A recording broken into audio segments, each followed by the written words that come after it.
Heather Greene, a whiskey expert and author of Whiskey Distilled, A Populist Guide to the Water of Life, and this is a continuation of the bourbon series.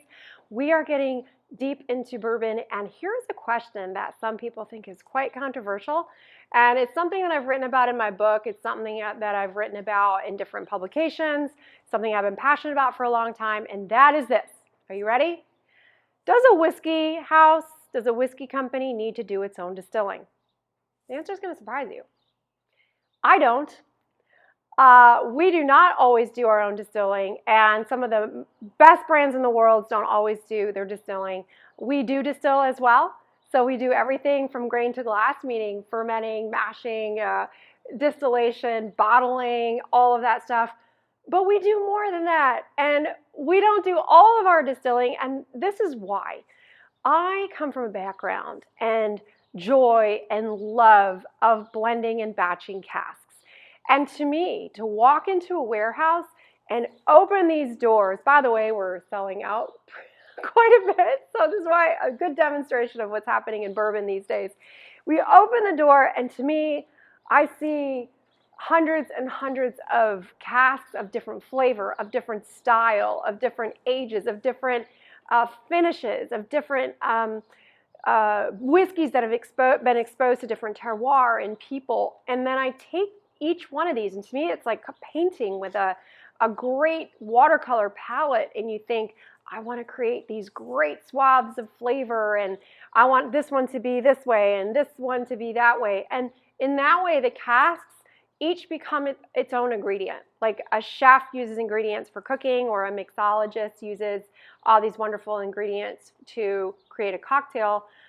We like to think of all these casks as creating a whiskey that is exalted. It creates some greater than its parts. And this is a great tradition in whiskey. This is not something that is to shy away from. And for a long time, whiskey distilleries hid this from you. A lot of them, as a marketing fail, quite honestly. They would say, no, we do it all, and they would hide it, and they wouldn't put it on the bottle that they sourced and they blended. Perhaps they didn't have somebody at the helm that really knew what they were doing. I don't know why you would hide that. To me, it's like one of the greatest joys of my life, and probably my favorite thing to do is to take whiskeys and blend and batch them to create something really beautiful. So that's what I do. I'm a master blender. I've been tasting and blending casks for a long time. I run around to find the best ones I can. We also with our team here at Mom and Greene, we also distill as well. Many distilleries will do a lot of just sourcing. Some will just do distilling.